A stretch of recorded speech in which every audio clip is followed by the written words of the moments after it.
2 Samuel അദ്ധ്യായം 10.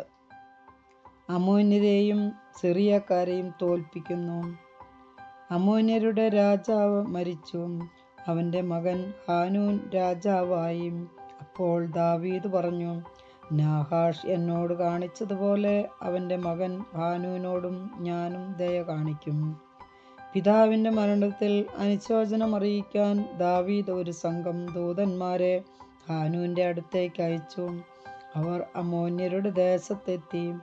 എന്നാൽ അമ്മോന്യ പ്രഭുക്കന്മാർ രാജാവായ ഹാനൂനോട് പറഞ്ഞു, നിന്നെ ആശ്വസിപ്പിക്കാൻ ദാവീദ് ദൂതന്മാരെ അയച്ചത് നിന്റെ പിതാവിനോടുള്ള ബഹുമാനം കൊണ്ടാണെന്ന് നീ വിശ്വസിക്കുന്നുവോ? അവർ ഒറ്റുകാരാണ്. നഗരം നശിപ്പിക്കാനുള്ള മാർഗം അറിയാനാണ് അവൻ അവരെ അയച്ചിരിക്കുന്നത്. ഹാനൂൻ ദാവീദിന്റെ ഭൃത്യന്മാരെ പിടിച്ച് അവരുടെ താടി പകുതി വീതം ക്ഷൗരം ചെയ്യിച്ചും വസ്ത്രം നടുവിൽ നിതംബം വരെ കീറിയിട്ടും വിട്ടയച്ചു.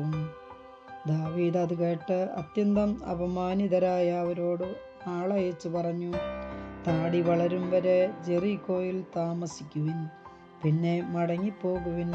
ദാവീദ് ശത്രുത സമ്പാദിച്ചുവെന്ന് ഗ്രഹിച്ചപ്പോൾ അമ്മോന്യർ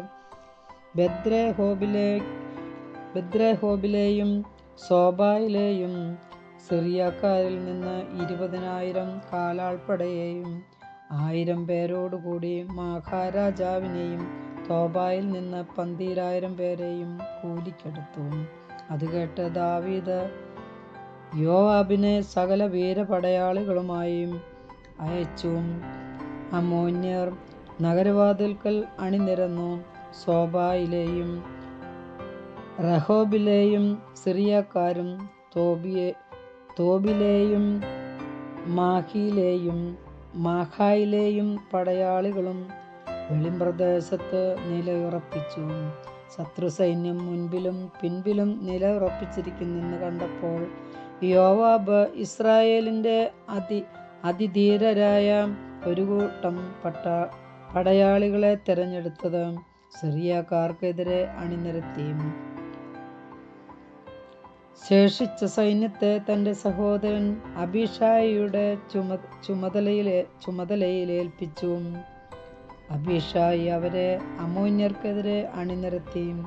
യോവാബ് അബീഷായിയോട് പറഞ്ഞു, സിറിയക്കാർ എന്നെ തോൽപ്പിക്കുമെന്ന് കണ്ടാൽ നീ വന്ന് എന്നെ സഹായിക്കുക.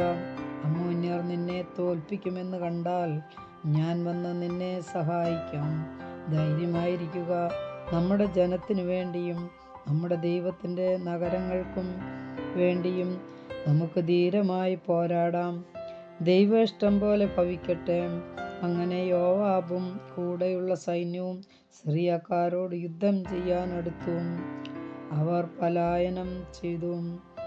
സിറിയക്കാർ തോറ്റോടുന്നത് കണ്ടപ്പോൾ അമ്മോന്യരും അബീഷായിയുടെ മുൻപിൽ നിന്നോടി നഗരത്തിൽ കടന്നു.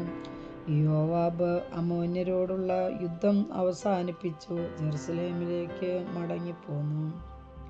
ഇസ്രായേൽ തങ്ങളെ തോൽപ്പിച്ചെന്ന് കണ്ടപ്പോൾ സിറിയക്കാർ ഒരുമിച്ചുകൂടി ഹദദേസർ ആളയച്ച് യൂഫ്രട്ടീസ് നദിക്കപ്പുറത്തുള്ള സിറിയക്കാരെ വരുത്തി. ഹദദേസറിൻ്റെ സൈന്യാധിപനായ ഷോബക്കിൻ്റെ നേതൃത്വത്തിൽ അവർ ഹേലാമിലേക്ക് വന്നു. ദാവീദ് അതറിഞ്ഞ് ഇസ്രായേലിനെ മുഴുവൻ ഒരുമിച്ച് കൂട്ടി ജോർദാൻ കടന്ന് ഹേലാമിലെത്തി. സിറിയക്കാർ ദാവീദിനെതിരെ അണിനിരന്നു യുദ്ധം ചെയ്തു. സിറിയക്കാർ ഇസ്രായേലിന്റെ മുൻപിൽ തോറ്റോടി.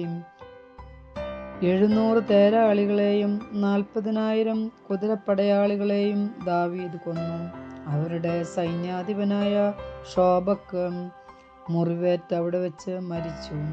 ഇസ്രായേൽ തങ്ങളെ തോൽപ്പിച്ചുവെന്ന് കണ്ടപ്പോൾ ഹദദേസറിൻ്റെ സാമന്തന്മാർ ഇസ്രായേലുമായി ഉടമ്പടി ചെയ്തു ആശ്രിതരായി.